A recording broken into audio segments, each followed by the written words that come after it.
di mana ahli juga menjadi ahli psikologi forensik di perkara tersebut. Di kasus Ferdi Sambo, di mana ahli menjadi ahli psikologi forensik yang dihadirkan oleh Richard Eliezer. Pertanyaannya, baik, jangan narasi terus, pertanyaan silakan. Baik.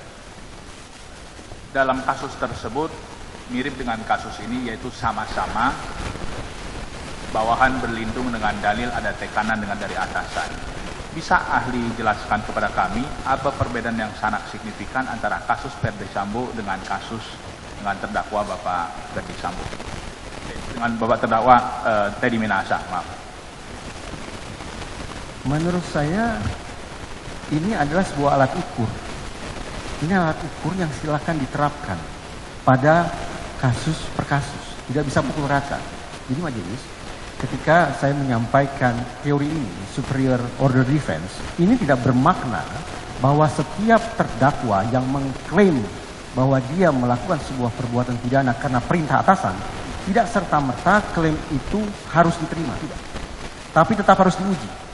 Secara kebetulan, dalam kasus yang tadi saudara penasihat hukum sebut, yaitu Ferdi Sambo dan interaksinya dengan Richard Eliezer, secara kebetulan perspektif keilmuan ini memiliki kemiripan dengan penyikapan LPSK, Lembaga Perlindungan Saksi dan Korban, dan secara kebetulan juga memiliki kemiripan dengan putusan majelis hakim. Bahwa baik saya, ini secara kebetulan, baik saya maupun LPSK maupun majelis hakim memandang Richard Eliezer sebagai orang yang memang sudah menerima perintah secara objektif dari atasannya, namun dia tidak memiliki kemampuan, tidak memiliki kewenangan, tidak memiliki kesempatan untuk menolak, menghindar tekanan atau perintah atasan tersebut.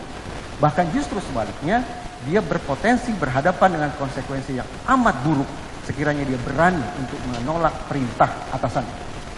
Dengan alur berpikir sedemikian rupa, maka sekali lagi secara kebetulan ada kesesuaian cara pandang bahwa Richard Eliezer seandainya dinyatakan bersalah, ada tanda petik pemakluman, terutama terkait dengan poin kedua, poin ketiga.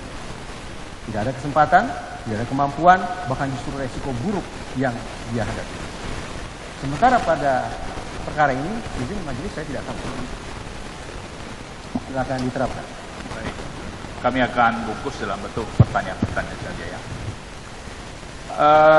Apabila ada seorang Kapolres setelah tertangkap melakukan transaksi narkotika, kemudian membuang semua kesalahannya kepada Kapolda atau atasannya dengan berbagai klaim. Misalnya dia bilang transaksi tersebut merupakan perintah atasan, kemudian dia mengaku takut kepada atasan. Tapi di sisi lain di ruang persidangan dia mengatakan kalau Kapolda lain pasti saya lawan. Bagaimana pendapat ahli terkait klaim dari Kapolres tersebut? Berdasarkan pernyataan yang disampaikan oleh saudara penasihat hukum, saya pikir ini relevan kembali kita uji dengan perspektif keilmuan tadi.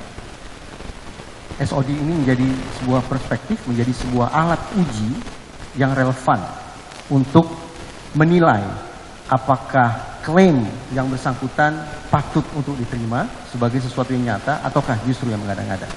Persoalannya adalah dari ilustrasi yang tadi disampaikan oleh saudara penasihat hukum, ada dua hal yang bertolak belakang satu sama lain.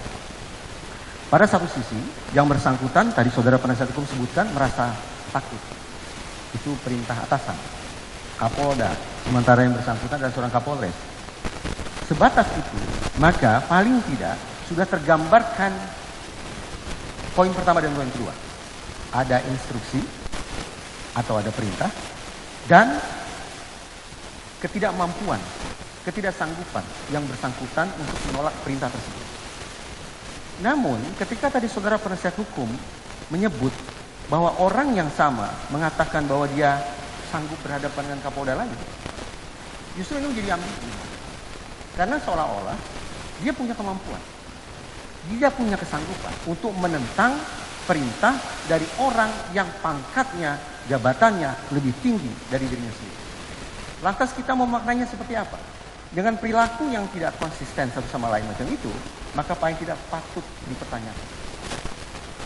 Apakah benar klaim itu bisa diterima?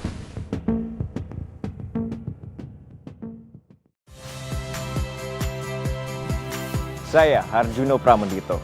Saksikan program-program Kompas TV melalui siaran digital, pay TV, dan media streaming lainnya. Kompas TV, independen, terpercaya.